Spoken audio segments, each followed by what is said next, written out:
Assalamualaikum. Terima kasih untuk teman-teman yang masih setia mengikuti edisi cerita-cerita bergambar di channel ini. Nah, di video kali ini aku akan bercerita sekaligus mengulas mengenai kawasan yang terkenal akan aura magisnya dan juga sangat berbahaya karena sudah menelan banyaknya korban di kawasan ini, yaitu Segitiga Masa Lembo. Kawasan Segitiga Masa Lembo merupakan sebuah garis hayal yang menghubungkan Pulau Bawean, Kota Majene, dan Kepulauan Tengah yang berada di Laut Jawa, dan termasuk wilayah perairan Masa Lembo. Mungkin tidak banyak yang sudah tahu tentang Segitiga Masa Lembo ini.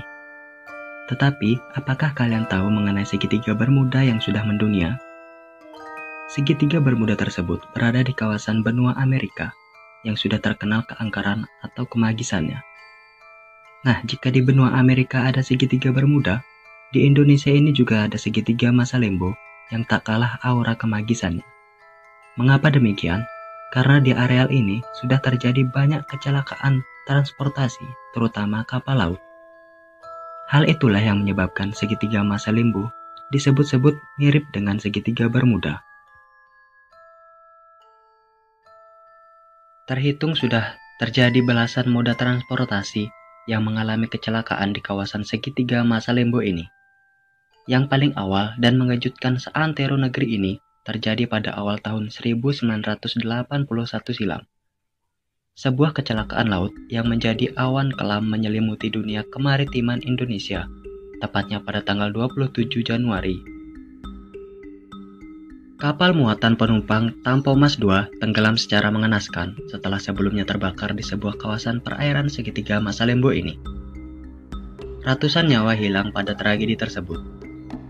Saking viralnya kecelakaan saat itu, beberapa seniman mengabadikan kisah kelam tersebut melalui karya.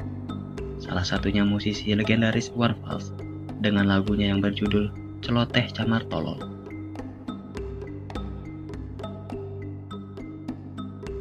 Memasuki tahun 2000-an, kawasan angker Segitiga Masa Lembo ini semakin ditakuti dan terkenal.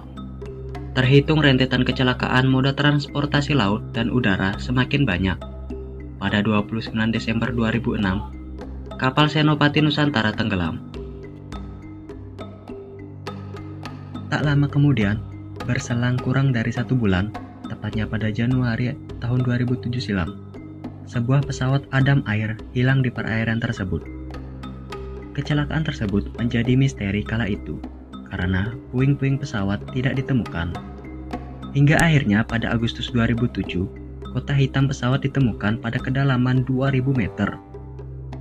Kecelakaan tersebut menewaskan seluruh penumpang, dan jasad seluruh penumpang serta bangkai pesawat tetap terkubur di dasar laut. Konon, kecelakaan itu terjadi karena cuaca buruk, kerusakan pada alat bantu sistem navigasi, dan kegagalan kinerja pilot dalam menghadapi situasi darurat. Tahun 2007 rupanya menjadi tahun tragis di perairan Masa Lembo ini. Selain kecelakaan Adam Air, rentetan kecelakaan laut pun terjadi. Pertama pada tanggal 19 Juli tahun 2007, kapal muatan Mutiara Indah tenggelam. Seminggu berselang, tepatnya tanggal 27 Juli 2007, giliran kapal muatan Fajar Mas juga tenggelam.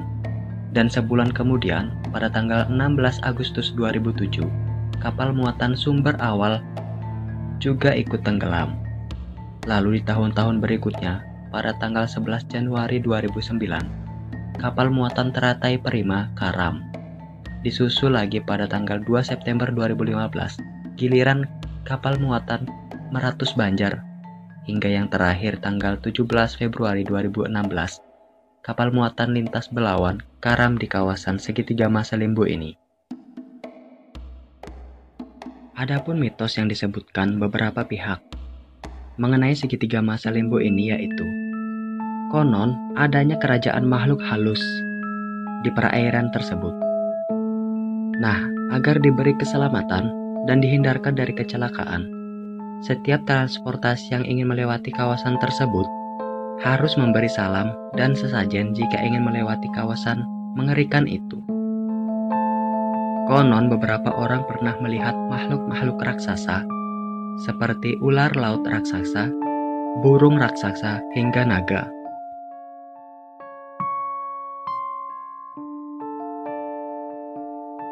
Di balik mitos-mitos tersebut, tentunya ada spekulasi ilmiah untuk menutupi mitos tersebut. Mulai dari bahayanya pertemuan dua arus laut di segitiga masa limbo, adanya kantung udara di tengah laut, hingga magnet bumi yang jadi penyebab pesawat dan kapal kehilangan arah. Beberapa kecelakaan-kecelakaan yang terjadi di kawasan ini cukup membuat orang-orang percaya bahwa ada sebuah misteri yang terjadi di kawasan perairan masa limbo ini, tepatnya di segitiga masa limbo. Namun pada akhirnya, manusia hanya mampu menerka-nerka lewat hipotesisnya, dan Tuhanlah yang maha mengetahui semuanya.